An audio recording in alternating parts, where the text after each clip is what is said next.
Hey guys, my name is Mannequin and welcome back to Mastering EDM with Logic Pro. So today is going to be one of the example videos on mastering, although unfortunately I do not have any submissions right now, so if you guys have a track you'd like me to master, just know that there's only a couple weeks left for you to get your tracks in and get them mastered, so feel free to just send them to me as a private link on SoundCloud, and then I'll get back to you with instructions, and hopefully we could get some other people's tracks on this channel as well.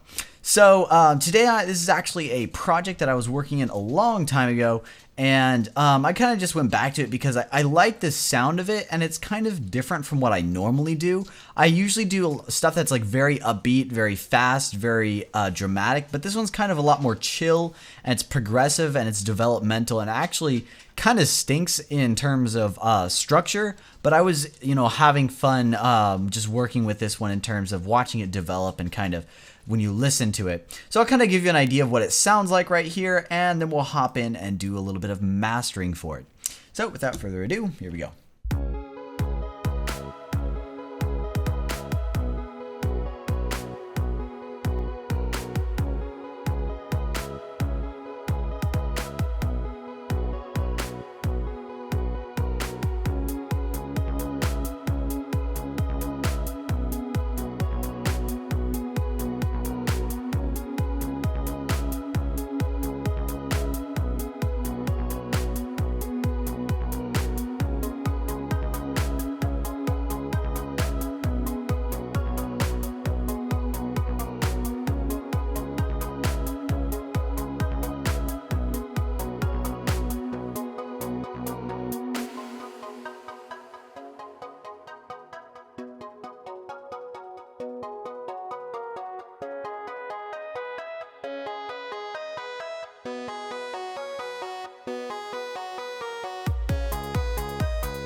And that's basically how it goes. So you could tell it's very developmental, and it's not really focused so much on craziness in any regard. And it's kind of, it feels kind of slow as well. So I think I'm going to work on this general area by way of the mastering. Actually, we'll probably just loop these two areas here. We'll stick with this for now and kind of see where this goes. So first of all, we're going to need to actually, it peaked at -4, so we could actually leave this gain here. I had a lot of headroom when I was working here, so I could actually leave that gain there and start to do some of the mastering. Might want to turn it down just a little bit for the compression though. So we'll set it around there. That's probably more than enough. And then we'll go in and do some compression first. So first thing I'm going to do with the compression here is, since we don't have a lot of heavy impacts or anything, I don't need to worry about doing RMS compression to kind of flatten out the sound signature across the whole thing. But what I am going to want to worry about is getting some nice sounding dynamics and punchiness in this track. So the first thing I want to listen for is just kind of, playing this. What's this compressor at right now, and how should I start adjusting it?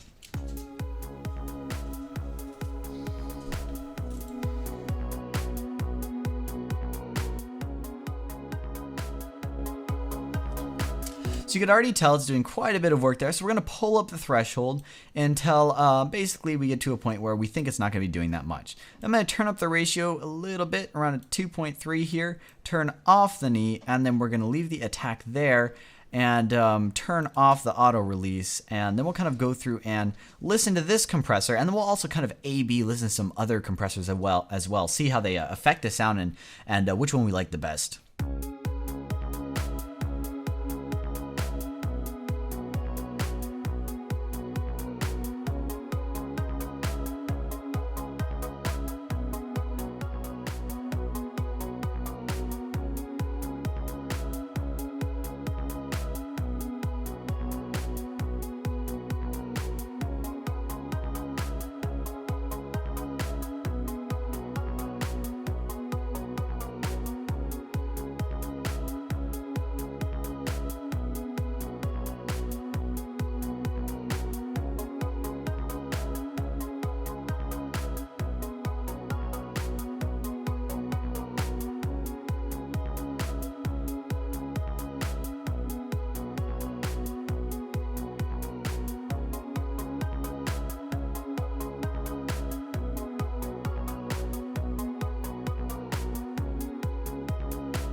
Okay, so what I've done here is first of all, I kind of just turned down the release here so that the release wasn't doing that much. It's very fast release, so we're not letting it the compression hang out. Then I turned up the attack because if I have it anywhere below here, things start to kind of sound like they're smoothing out, and that's not what I want. But if I make it too open, then you kind of start to hear the compression because it starts to move around a little bit too much. So I have it around here, so it's kind of moving with the track. When you get some dynamics in the track, it kind of just follows that sort of speed and pattern that things are going around, and it just kind of enhances them a little bit. And then I turned the threshold down and kind of, brought it down until I basically started hearing compression that was like, it sounded like it was compressed instead of just kind of accentuating the sound. It was actually starting to really squash things down. And then I turned it up a little bit past that point so I could kind of ease up on that. So that's basically all I've done here, and we could kind of call it quits with this, but instead of just being dull and doing that and moving on, what we're going to end up doing instead here is actually moving along the different compressors here and kind of listening to how they sound. Some of them we may need to retweak, but that's not that big of a deal because if you ever go in, you tweak something and you find it's perfect, if you should be able to switch it to something else, switch back and be able to find that again. If you can't, then it's good practice being able to go back and actually redo those settings to find the right spot. But if you can, it really just shows that you knew what you were doing and you had an idea of what each setting did, and you kind of deliberately set it that way. So I'm going to go through and kind of switch some things up around here, and we'll listen to the different sounds of the compressors here and kind of decide which one we like best for this.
Now the reason I switched this tab here is because I do know some of these are actually locked to a particular type of compressor. If you look here with the Platinum one, we have the option of peak or RMS. Most of these don't have the option though. They're either locked to peak or RMS, and for the life of me, I don't remember which ones are which. In previous versions of Logic, it actually would tell you which ones are locked to peak and which ones are locked to RMS, but it doesn't anymore. So quite honestly, I kind of like the sound of the Platinum one just because it has a lot more movement to it, but I think there was one other one, if I could check here and figure it out, that I kind of liked as well.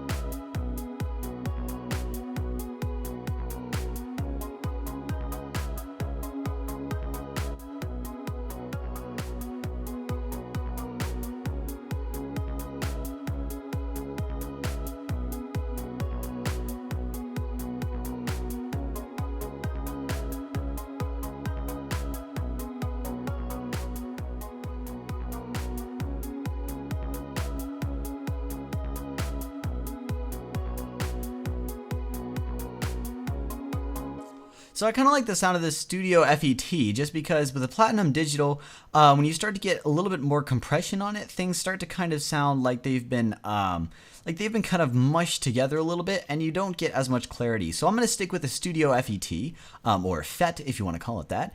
And then we'll move on to the next step here. So you notice I started with the compression here just to give us a little bit more dynamics. And then the next step I would actually do is probably the EQ, just because that's kind of the order I like to do things in.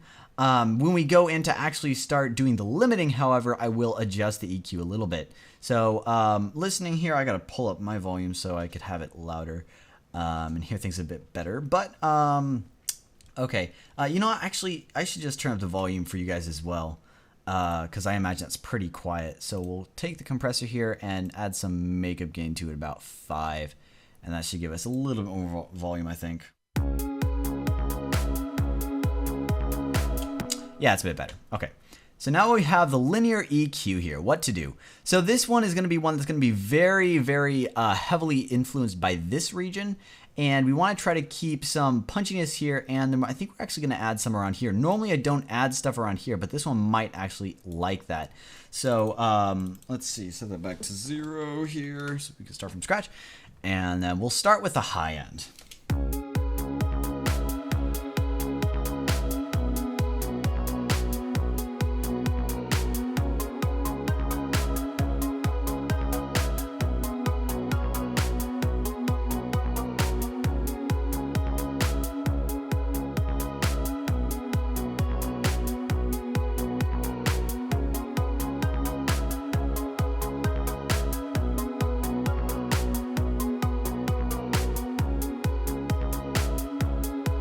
Okay, that's about where we need it for the high end there.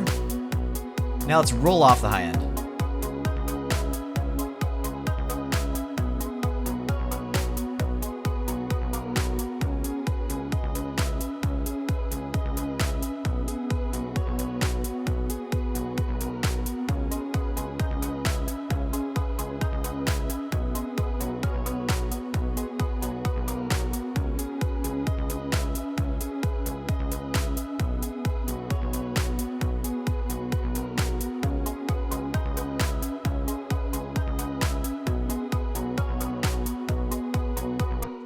So that dialed down pretty good actually, because it just removes a little bit of the high end there, so it's not that big of a deal how much it's cutting there. It's only affecting the hi-hat and the snare a little bit, so we don't have to worry about too much in that regard. But we could probably actually pull it down a little bit more. We'll find out later. What I might actually end up doing as well is taking this boost and boosting it, because for this style of music, things tend to be a little bit harsher in the high end, just kind of because it's so chill. You kind of need something to give it some sort of prominence, I guess, without actually filling out the mids, because nobody wants a lot of mids. So the second thing is I'm going to actually go straight down to the bass here, and we're going to add a little bit of a boost in the low end here.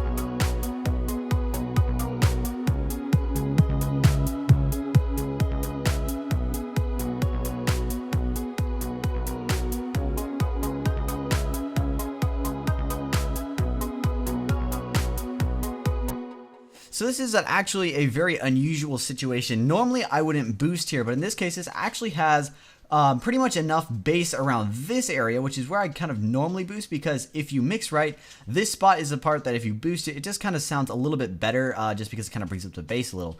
But in this case, this one actually sounds kind of thin around this area, so I want to boost here. Normally you wouldn't do that much, but that's kind of what the case is for this particular track, just because the bass seems to be being lost, and that's because there's not enough of the mid bass here that's kind of bringing it up closer. So when you have this on, it kind of brings the bass up front a bit better, and then the kick kind of feels like it has more body. So we'll show you here.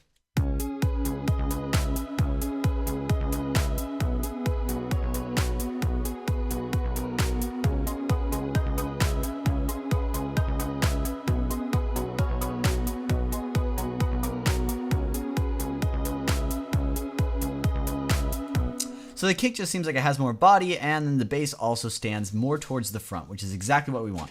So now we could roll off the low end here, and we don't need to be too careful about that. I'll just pull it up to here and then pull it down, and we'll listen.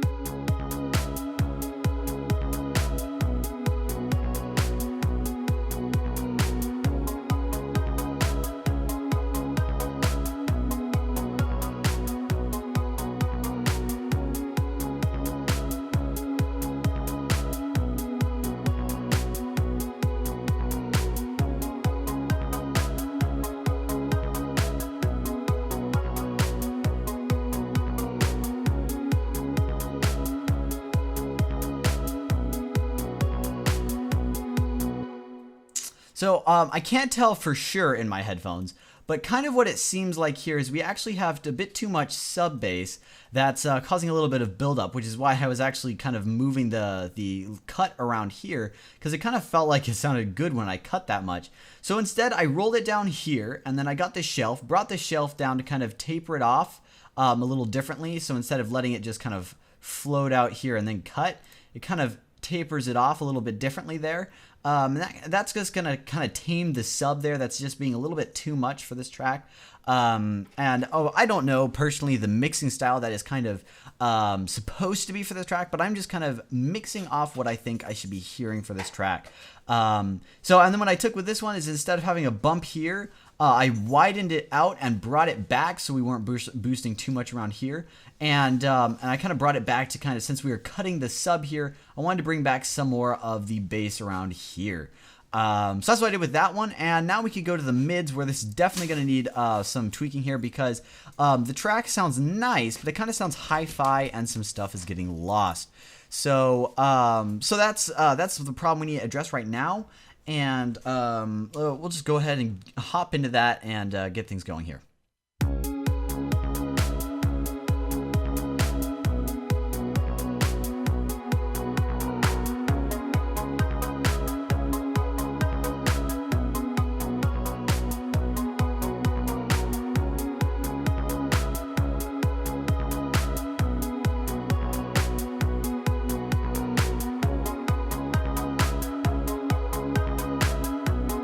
So before I go into the next part, you'll see that I did a pretty big boost here. And honestly, that's because one of the things that I was doing with this track is I wasn't really caring about the mix. I was literally just going along with this instruments. And if I was mixing this correctly, it probably would have had a lot more mids. And this is also a pretty old mix as well, so I wasn't focusing too much on adding lots of mids.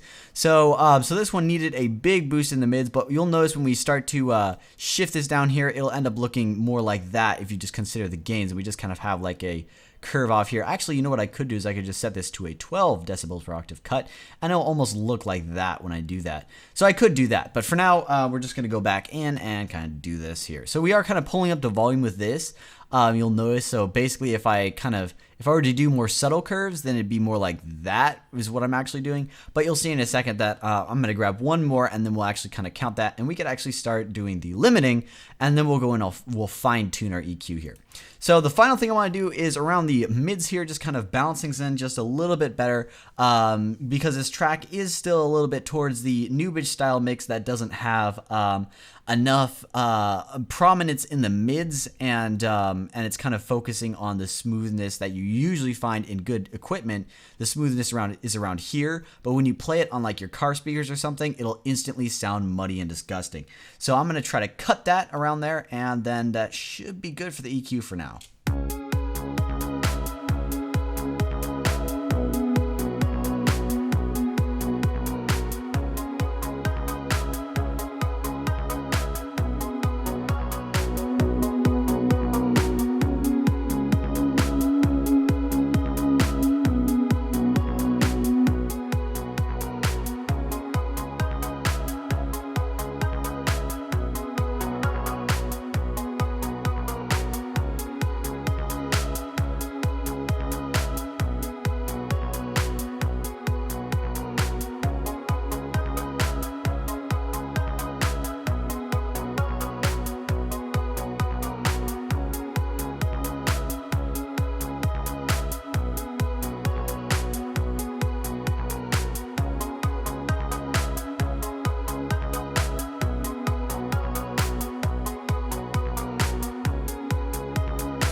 Okay, so there we go. Basically, I did the cut here, just shimmied this around a little bit to make sure it was in the right spot. And then I did a small boost here, very small, you'll actually notice. And then we have the cut that I just kind of shifted around and played with it until it got what I wanted. So now we could actually check, if we were to actually do the, balance here, essentially what we're doing is we're boosting the high end, we're cutting the mids by quite a bit, and then we're also cutting the low end just a little bit, but not quite as much as the mids. So it kind of brings it up a little bit more. So if I wanted to get a spectrum analyzer here, the one that the metering, multimeter, and we'll just kind of watch this here, see what it kind of looks like.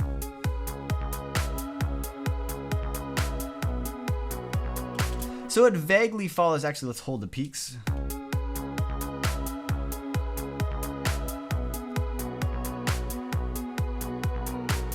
For the most part, it kind of vaguely follows that pattern that I was showing you guys before. And if we watch the analyzer on this one, there we go. We can notice this one does have a high-end boost here that we got to be careful about. And that's present with the clap we have going here. So if you listen, that's essentially what's kind of causing that boost there. So if we mute it, it's not as big of an issue. Now it's also, you'll notice that it is pulsing to the beat of the hi-hat, which is more obvious there. And you kind of see.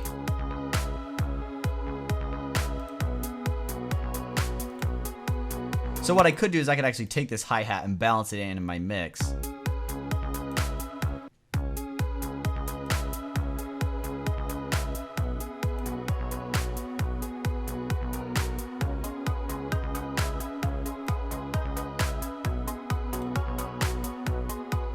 And that kind of reins it in a little bit more. That's kind of why I like to master with that, because there are some things that come out in the mastering stage that you kind of just see, oh, that was a little bit too loud. I mean, I liked it when it was there, but it ends up being a little bit too loud when you start to add limiting and compression on it. So turn down the hi-hat just a little bit, and that's kind of the convenient sake of doing this. Some people say that's also the bad part. You go and you start focusing on your mix instead of your master. But personally, I don't think it's like a terrible thing as long as you don't spend like ages going back and forth and back and forth and back and forth and back and forth. But if you want to do like a small tweak like that, it's not terribly bad. So now for the fun part, we're going to go in and actually start limiting. So I got to pop open, actually move the multimeter down. There we go. And then we're going to go audio units, limiter number 6. And then we could actually go, what are we peaking at? Around negative 5.7. Yeah, so we could definitely pull up the mastering 1 preset here, and I'm going to make sure that's on digital clip here. Make sure the signal, there we go, clipper is on. Okay, so now we can go through and actually start tweaking some of this stuff. And without further ado, we'll start with the compressor here. I don't think we'll need to do much just because it's kind of supposed to smooth things out, but I don't worry too much about it in this case because this track is pretty smooth as it is, so I don't want to be doing too much with the compressor here.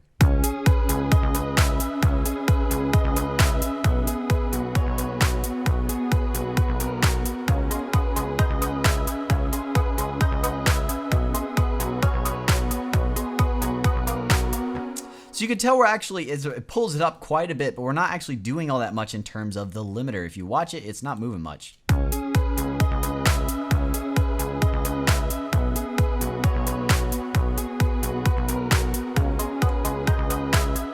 So what we'll do here is we'll pull up the gain on the limiter here, and it is on multiband, it is on C. We might bring it, I don't think I want to bring it all the way down to A, but we might bring it down just a little bit.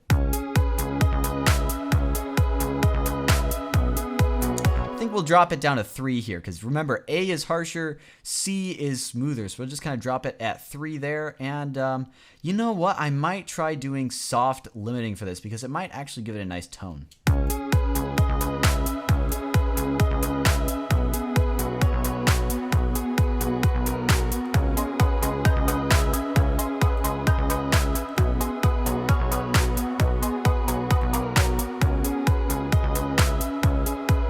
I take it back. I'm just going to stick with multiband. Multiband seems to be what I use for almost all the cases, just because it's very transparent and lets you master and not like affect the dynamics as much as if you were doing one of the other ones. Now, if I did brick wall on the other hand, it might be a bit harsher.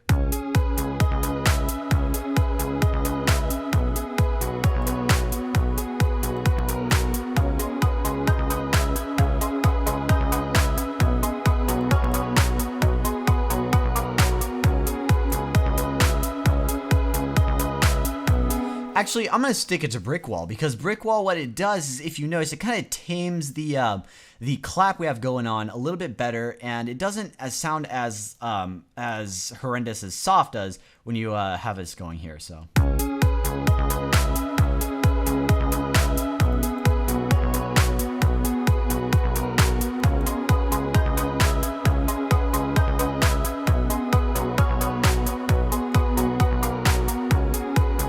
I'll turn off the high frequency limiter here just to let the high frequencies go through all the way.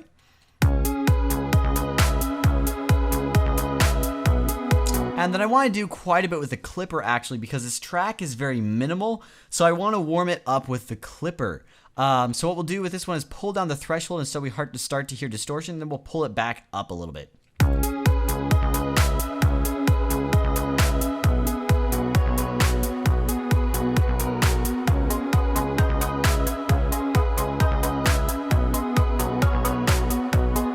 Now we'll set this to multiband, just kind of let the clipper run in multiband mode, and then we could actually adjust the threshold again just one more time.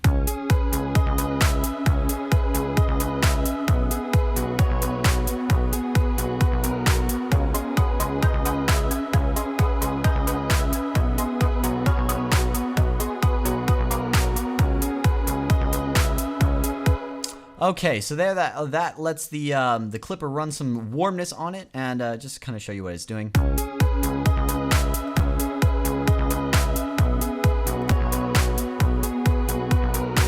Just kind of unifies the sound, but at the same time, it causes us to lose some of the actually might turn off upsampling as well. It causes us to lose some of the high end, which we'll get back with the digital clip in a second here. But I'm going to try turning off the upsampling to see how that affects the high end and see if that's kind of better what we want.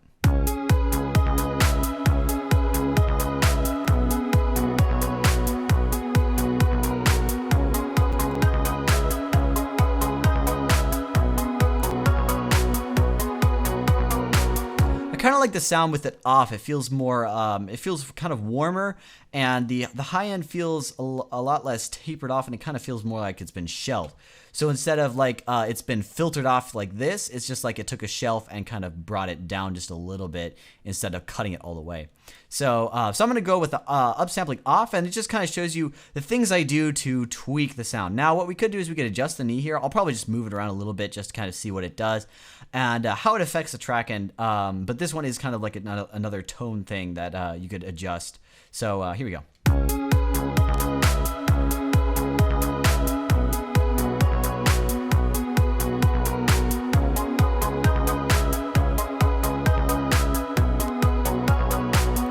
So I'm going to set it to -12 just because when I have it here, it kind of sounds mushed together a little bit more, and here it sounds a bit clearer. Just listen to the bass line and you could tell.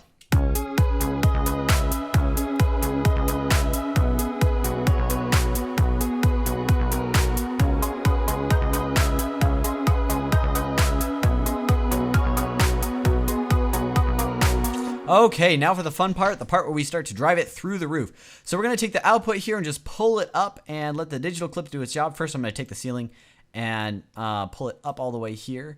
And you know what we could do actually in this one case is, since we have a little bit of headroom, instead of using the digital clip, we could actually get another limiter here and use that instead. But we'll kind of, we'll try both and we'll see how that sounds. So first of all, we'll just pull this one up and listen to the sound, and then we'll swap it back to the other one and see how that goes. So.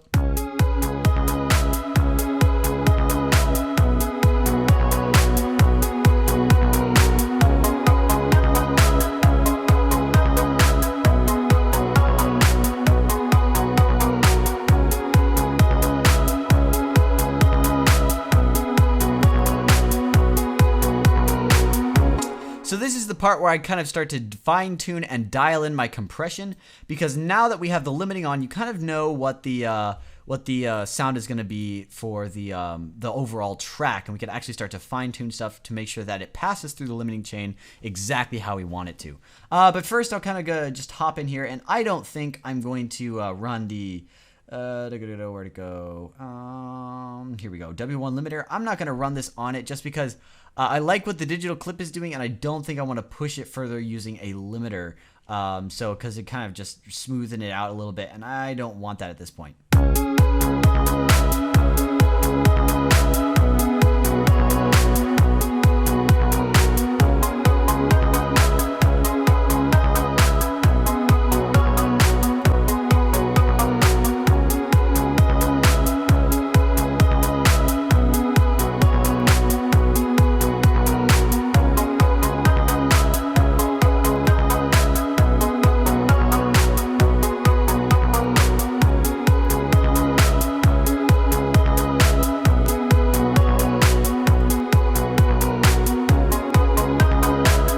Actually, I take that back. I like the way the W1 limiter pulls the bass to the front a little bit more. So we'll keep that one on. It's only doing a very small amount comparatively to the other ones, but it is actually pulling the bass forward, which I like. So now we're going to go through with the compressor here and see if we can tweak things just to have fun and kind of let the dynamics change a little bit with the compressor and see how it turns out and if we like what we did.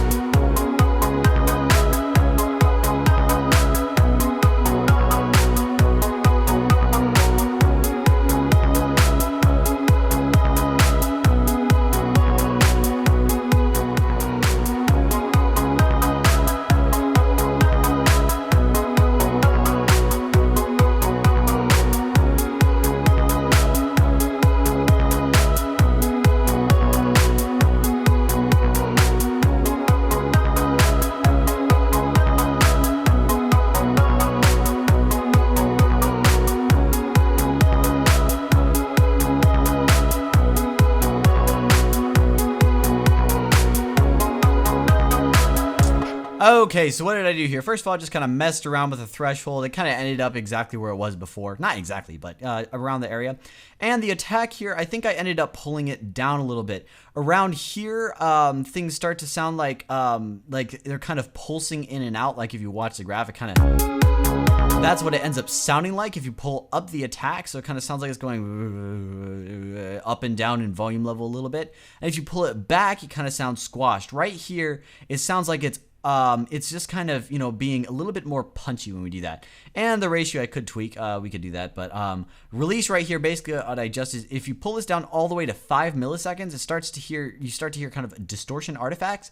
But if you pull it up too far, then you start to lose some of the sort of, it starts to make everything sound continually like the volume's been pulled down. So I tried to keep it low, but I didn't want to have it all the way down. So we'll just kind of mess with the ratio just for fun.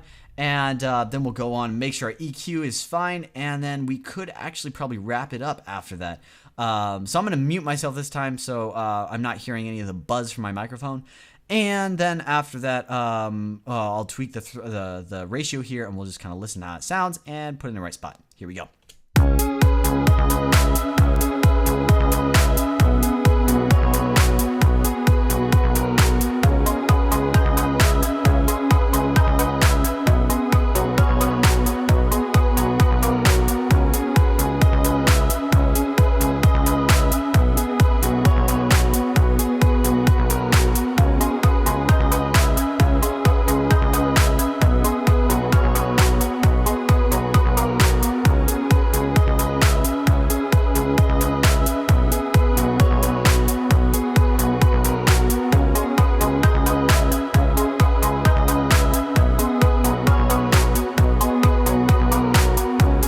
Okay, that's about where I want it. Because so what essentially I was doing there is when you pull it down and when you pull it up past a certain point, when you pull it up around here, it starts to sound kind of like it's being distorted while it's being compressed. If you pull it down here, it kind of just sounds like everything's been smoothed out a little bit too much. Right around here, it's kind of like the sweet spot I found for this particular track. Note, that is not for your track, it's for this particular track that I'm listening to. While moving this knob around, I found this spot was kind of the sweet spot between sounding like it was being compressed and distorted, and so where it was kind of being smoothed out. So I kind of just got the punchiness, but I got a little bit of the grunge that you got from the distortion of the compression over here. So, but without it actually starting to sound like that, just kind of showed up a little bit in the dynamics.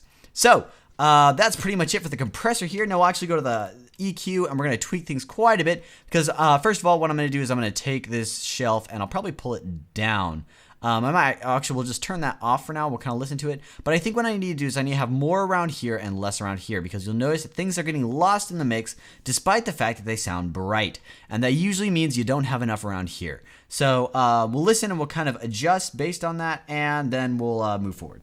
Here we go.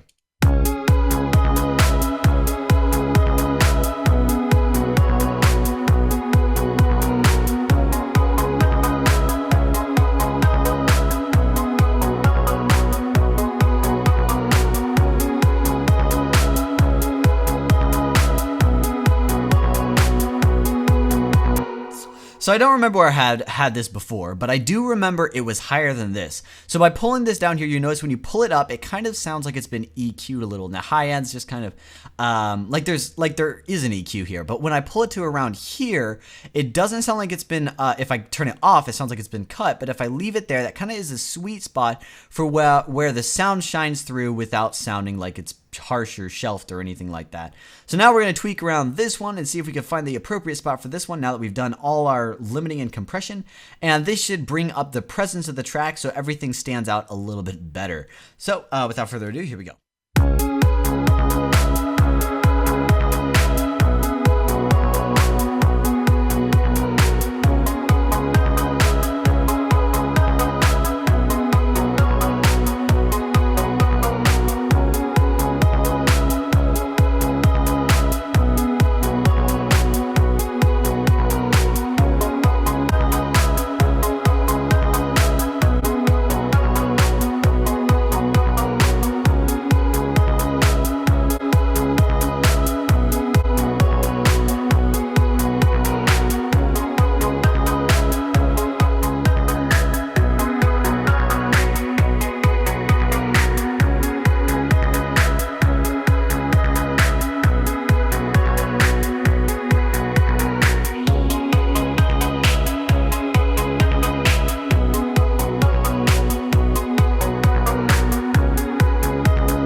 So this is one of those times where you go back and you compare it and you think, okay, what I had ended up being better. So what I'm going to do is I'm going to take this one, pull it down there, shrink it, and then we're going to take this one and pull it down just a tad. And that should actually be where we need it.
Okay, so the one thing I wanted to show you with the high end here is if you saw when, if we compare the two of these, the high end is definitely, you have a lot more high end in the older one now. And if you watch the meter,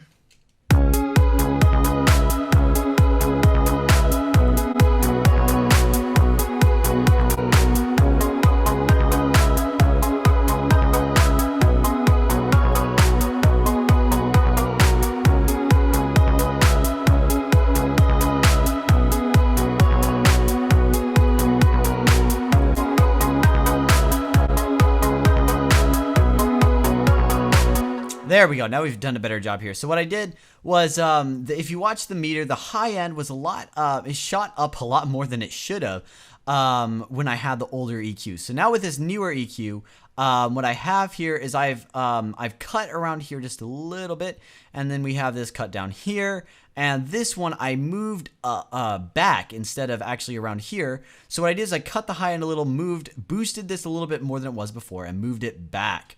And what that did was it kind of moved our high end to this area. So if you listen, there's not that big of a difference between these two now, although the old one does sound a bit brighter. There's not that big of a difference between the two, yet we're kind of keeping the stuff out of the high end and kind of bringing it down to around here instead of the super high part. So just listen again and try to pick that out.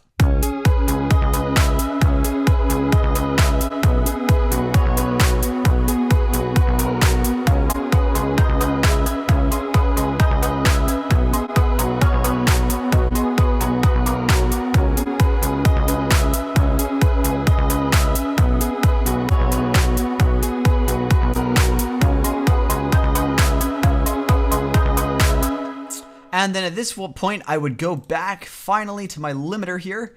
Probably go to this one, and then I dial down the amount of gain we have, because now I'm actually starting to hear some distortion artifacts. So we'll try to dial this in just a little bit better, and then we should be good.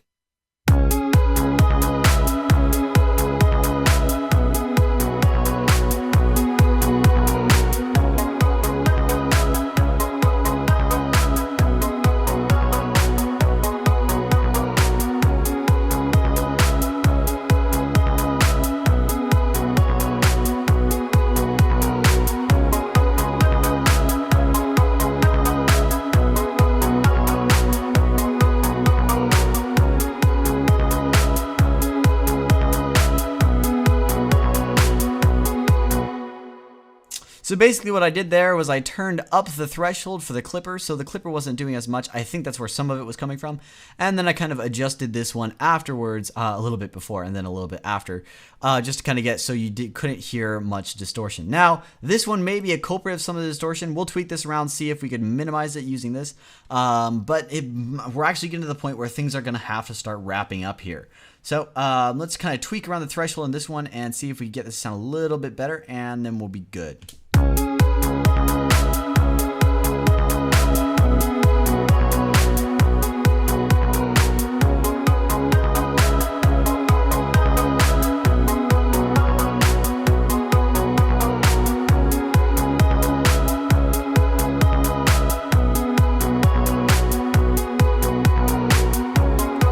Okay, we're almost there. There's one thing I want to do with the EQ again, and that is the mid. So you'll notice there's starting to be quite a bit of build up, and that's one hard thing to tell with the headphones I'm wearing right now.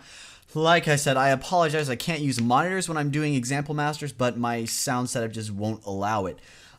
So I have to use my headphones, and that's kind of one of the parts that's easy to mess up with these particular headphones. So I'm going to see if I can balance in the mids a bit better, low mids, and then we should be able to call it good.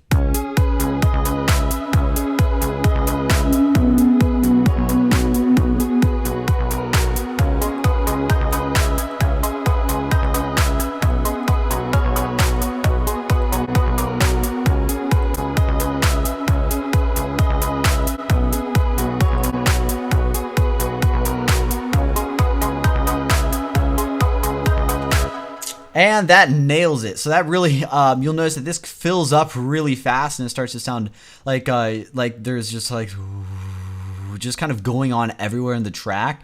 That's kind of what this part takes care of by cutting this. So when we cut this a little bit more than we had before, and we shifted it back a little bit closer to 200 hertz as well, it kind of frees up space in the rest of the mix for you to focus on those. If you have too much around here, you'll start to hear it. And as well as I was saying, this part is the exact part that starts to sound nasty when you boost it on, or when you have a lot of it and you listen on bad speakers. This part just sounds nasty really fast. So just for curiosity's sake, let's see what we have by way of this meter.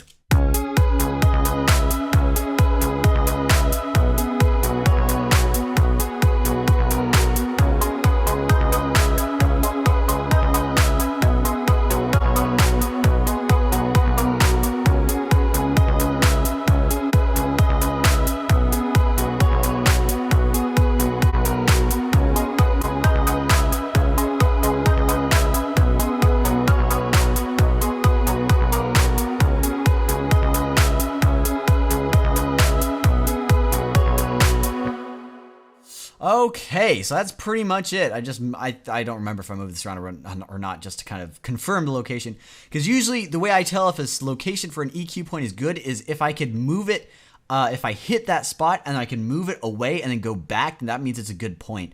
So that's usually what I do there. And then this one I just kind of I shrunk it down. So instead of being like that, I kind of brought it down around here, just so that it was we weren't getting as much from around here that was causing some buildup. So so that's pretty much it for this track. If you want to kind of listen, what I'll do here is if I turn, I don't know how to A/B this without the EQ, but the EQ is the one big thing that we're doing here. And if I actually go through and balance it now, this is kind of what we're doing. So we're cutting around here, boosting around here, boosting a lot up here. That really shows you what I wasn't boosting quite right on this track. I was kind of focusing more on the high end right here when I was originally making the track. And then when I actually went in to master it, you could tell that I need a lot more around here. So that's kind of how that ended up. But actually, I kind of messed up the EQ a little bit in one sense, because I had this volume level at the right level, considering it's going into a limiter. So I'm just gonna have to dial this in really quick.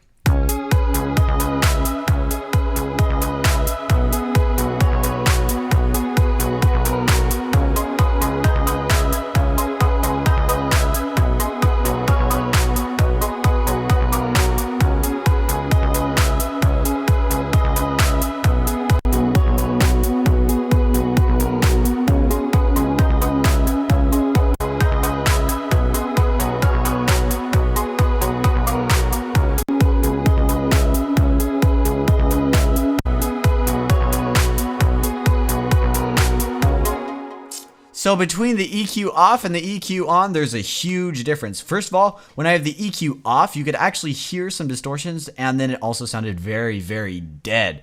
And then when I turn this EQ on here, this is pretty much the same type of EQ I showed in the in my EQ video, and you'll kind of see that this is generally the type of EQ that you'll have to use. I know for at least my tracks it is, and for the one track that I mastered for Dava, that was the case. Now, once again, it kind of depends how you end up mixing a track. But at the same time, this kind of seems to be what the general trend is whenever I've mastered a track. So so you basically you have to cut the low end here, boost somewhere around here, just to kind of find the sweet spot and just give it a little bit of a boost. And then you have to cut around here, usually not this much, and then you have to boost around here, and once again, usually not this much. This is a very old mix of mine, and but in the end, this kind of got it the good sound that it needed. And it really helped the track kind of sound a lot clearer and not be as full and kind of sort of sounding. So where everything just kind of blends together and sounds like a deep bubbling mess that, you know, like this.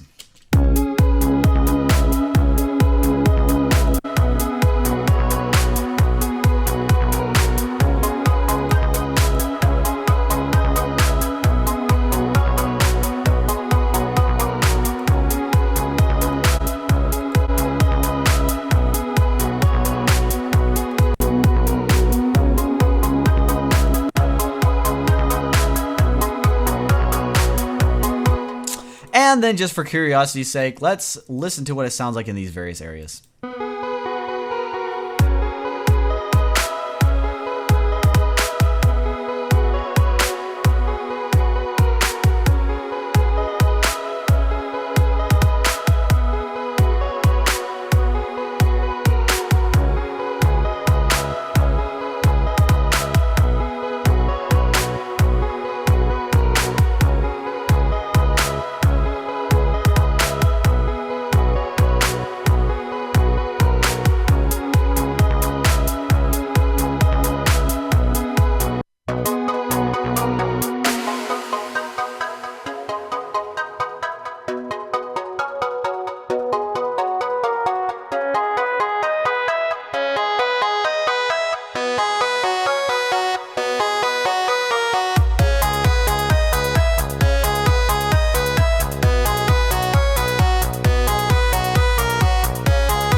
Yeah, you could tell that last section there is kind of like a completely different thing. That's basically where I dropped this off and I stopped working on it. But you could tell basically all the way from the beginning all the way up to this spot here before it does this weird change, that it actually has a really good sound, especially right here.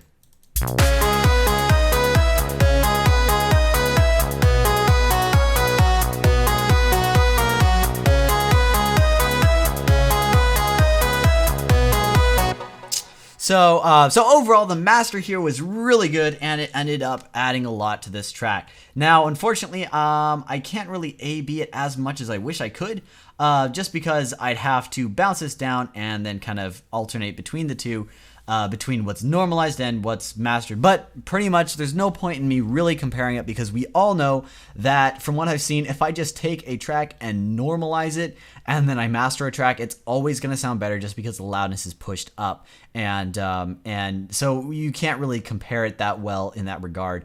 You'd have to let the other mix clip a little bit and compare it based on that, but then it's kind of difficult because technically you're still doing some mastering on it when you have some clipping going on it. But anyway, it's you could tell for sure just by listening to the EQ that things were made a lot better if you just A/B with the EQ.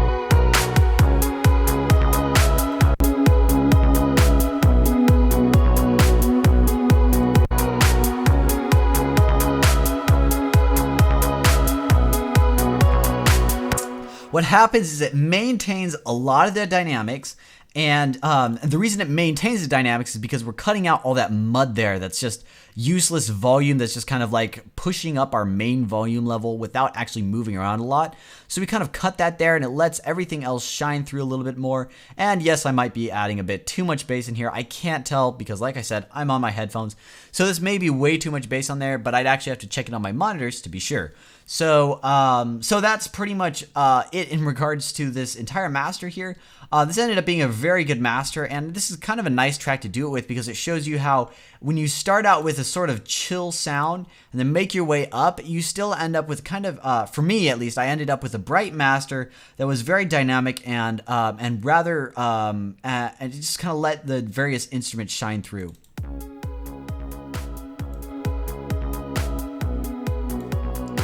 Let's see if I can do this actually. Utility gain, we'll boost this by 10, I guess. 10, just kind of see how it sounds.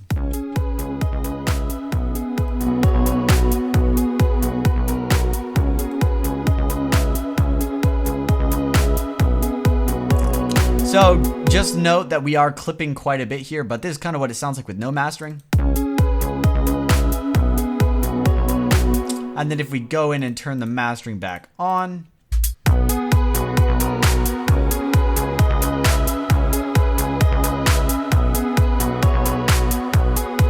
it just sounds so much clearer and everything sits so much better. So that's it for this video. Once again, I am still open for people that would like to, submit their tracks to get them mastered, but that time is going to be rather short here because we're pretty much wrapping up this series.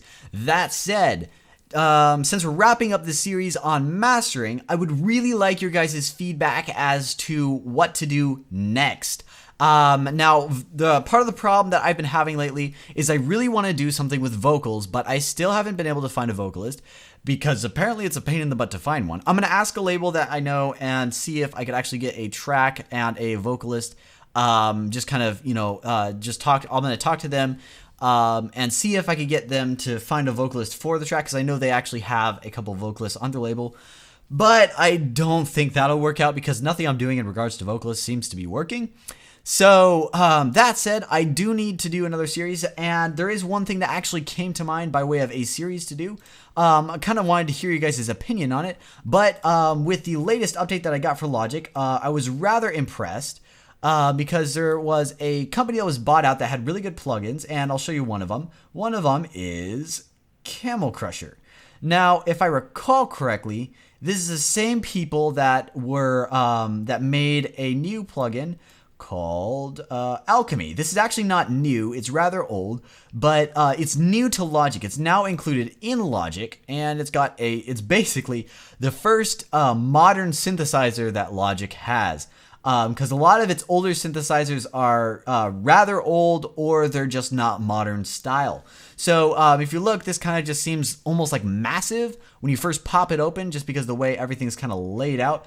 And the cool thing is you do actually have some dubstep stuff here, and I imagine that'll give us some interesting sounds that we didn't have before, because Alchemy, I've heard, is a very good synthesizer. I've never actually used it before, but now that it's free in Logic, hey, why not use it? So, but if you swap over to Advanced here, you could really start to see the insides of Alchemy and basically how powerful this is. So I kind of thought you guys might like a series on Alchemy, but and just because of how powerful Alchemy is, it would be a very good thing to actually have a series on. So that's kind of what I thought, but I also want, other feedback and opinions on what other series do you guys want me to do? I mean, there are some things out there, like, for example, making interesting hat loops or something like that, but that's not a very good thing to run as a series, I think. But I just kind of want to hear you guys. What do you think would work great as a series, or maybe just kind of as a collection of videos? Like you maybe do a series on making a good drum pattern in general, and just kind of like what to look for by way of hats, snares, claps, everything like that. It'd be very difficult because that'd be something that kind of shifts towards genre-specific things. But like I said, I just want to hear what you guys want me to do in terms of the next series, because it's kind of come to the point to where I've actually covered everything you need to know about, just making an EDM track in general. And pretty much all the bases have been covered. I've talked about, how to start your structure for your track, how to go in and build a track by taking a structure that you've learned, and also starting to learn the different sounds for melodies, and how to kind of create a melody in terms of choosing your vibe and then going in and actually transferring that to a melody, and then everything in regards to synth design. And well, there wasn't a lot of heavy synth design. There was kind of an introduction to synth design, and then I kind of covered all the various tools in Logic. Now, some of them I covered more than others, but you could kind of see at the same time, I've kind of reached a point to where it's going to become very specific stuff next, and it's going to become things that are more suited towards something else. Like especially if I talk about vocals, not everybody is going to make a vocal track if they write EDM. And so that's kind of one of the ones that's for specifically the people that want vocals. So I'd kind of like to hear your guys' thoughts and feedback in regards to what series you want to see in the future. And while I am kind of also looking for, individual videos, I would like to hear kind of ideas for a series where it would be, I could kind of title the series something and then play it out in multiple episodes. So now there is one video that I actually want to make. I do want to make a video that's kind of like it won't be for you guys mostly. It'll be kind of to get people into the series. A video just like, making your first track in a small sense. So like a 30-minute video just kind of showing somebody that's never seen the software before, just kind of pop it open and say, hey, I'm going to show you how to make an electro house track, and then just go through the very simple steps without going into the full detail about mixing and everything in between, and just say, just kind of point to the series. But this is kind of like an introduction, like, hey, you think you want to do production? Well, watch this video, and then you'll kind of decide if you really want to do production and kind of generally what it entails. And then you could go into this full-blown series, Mastering EDM, to kind of pick things up. So I do have that video in mind. I also want to start doing some videos in FL Studio. But as it is with this series, I don't want to end it, but I do want to kind of figure out a direction for it to go, and I have no idea what direction it should go right now. So I would really like to hear your guys' thoughts on what direction this should be taken. And I would really honestly appreciate you guys just kind of, telling me what you want to see from this, because if there comes a point where you guys kind of feel, well, I don't know anything else that you could really talk about in this, then I would kind of get lost, and I'd have to start pushing out videos, and it wouldn't really feel natural. So at that point, I might kind of end the series in a continuing sense where I do one a week, and then I kind of just add another video onto it when a topic came up.